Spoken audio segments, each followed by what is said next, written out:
More antics from the Democrats' sham January 6th committee.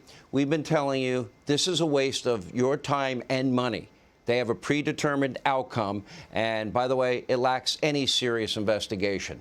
And breaking tonight, the committee voted to send a criminal contempt of Congress resolution to the House for former White House Chief of Staff Mark Meadows for failing to comply with the sham subpoena. Documents, he says, are protected by executive privilege. That would need to be played out in the courts. We're now learning about an email from the former Chief of Staff that said the National Guard was on standby to protect, quote, pro-Trump people. And don't forget, President Trump requested increased National Guard support in the days leading up to January 6th. The request was rejected by Pelosi, by congressional leaders, including requests, by the way, from the Capitol Police Chief. Here with reaction, author of, it's in bookstores everywhere, Amazon.com, Hannity.com. I read the book cover to cover. It's worth, you got to get a copy. It's an insider's view that actually is fair to Donald Trump. What a rarity. The Chief's chief, Mark Meadows.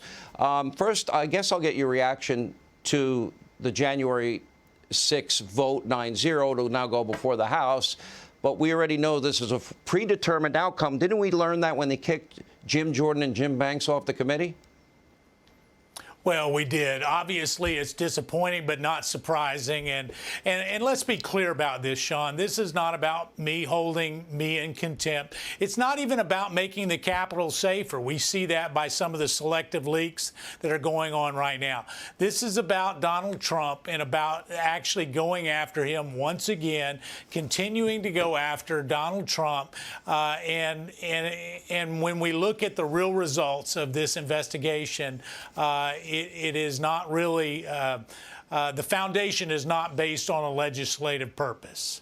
You know, I'm looking at the interpretation of this biased committee, Liz Cheney and company. I love how Liz is now partnered with the people that called her father a war criminal, a murderer, and a crook. Pretty amazing. And I'm looking at this committee, and they're acting as though somehow it's nefarious.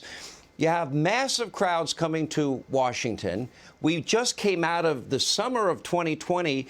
Now, they're not investigating the 500 riots that killed dozens of Americans, hurt thousands of cops, caused billions in property damage. Liz Cheney and company have no interest in those riots. I condemn them all equally on this program. But what I want to know is, you know, as if it's a bad thing after coming out of the summer of 2020 saying, OK, there might be troublemakers here. We need to protect the Capitol. You asked for it before the rally on January 6th. The president asked for it. The Capitol Police Chief asked for it. And we now have reports of whistleblowers telling us, as National Guard members, they were told to stand down when they wanted to go in and stop the trouble. I don't hear them talking about that part. Well, listen, they want to talk about the part that fits their narrative. And what we do know, and one of the things that is coming out more and more clearly each and every day is that everyone condemned what happened in terms of the breach of the security on the Capitol on January 6th. But what we also know is that President Trump wanted to make sure that the people that came, that there was a safe environment for that kind of assembly. And I've said that publicly before, the 10,000 National Guard troops, that he wanted to make sure that everything was safe and secure. And yet the way that some of the Democrats are spinning this, trying to spin some nefarious purpose, I think at the end of the day, they're going to find that not only did the president act, but he acted quickly. And in doing all of that, it's important, you know, with this contempt vote that's coming up tomorrow, there's a very high probability that they will refer me for criminal contempt to DOJ. But there's... What will you do? What will you do, Congressman? Well, I mean, at this point, Sean, you know, it'll be turned over to the hands of DOJ. I can say this, that when you look at the criminal component of this, the intent, there's never been an intent on my part. I've tried to share non-privileged information, but truly the executive privilege that Donald Trump has claimed is his to waive. It's not mine to waive. It's not Congress's to waive. And that's why we filed the lawsuit, to hopefully get the courts to weigh in. Hopefully they'll weigh in. Well, before they did this to Steve Bannon, the last time they had done this, hold somebody in contempt of Congress, was 1983. I noticed they haven't been focused on President Trump's actual words at the rally that day. Many of you will now peacefully and patriotically march to the Capitol so your voices may be heard. I didn't hear in any of that, Congressman. Many of you will march peacefully and not peacefully and not patriotically and invade the Capitol.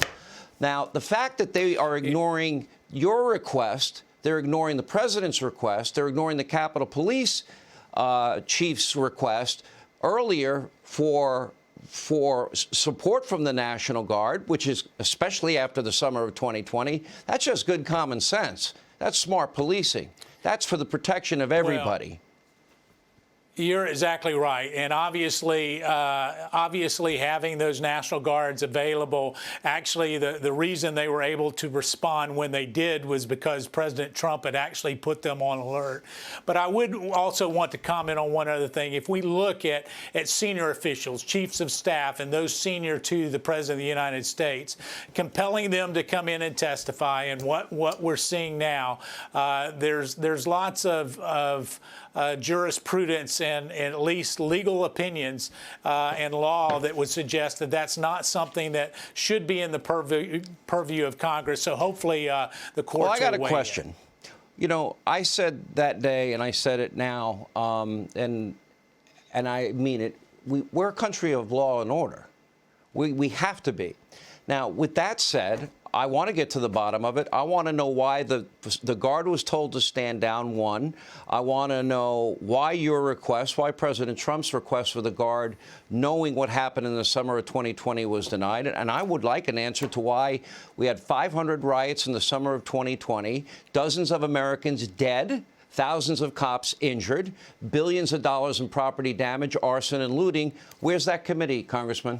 I'd like to see that committee. Well, yeah, that committee is not there, and obviously there's a political narrative that really focuses on Donald Trump as the 45th president of the United States, and sadly, when we look at what is to be accomplished, I'm not sure that this committee is set up to do that. All right, we appreciate it, and thanks for being with us. We're going to watch this very closely. Hey, Sean Hannity here. Hey, click here to subscribe to Fox News YouTube page and catch our hottest interviews and most compelling analysis. You will not get it anywhere else.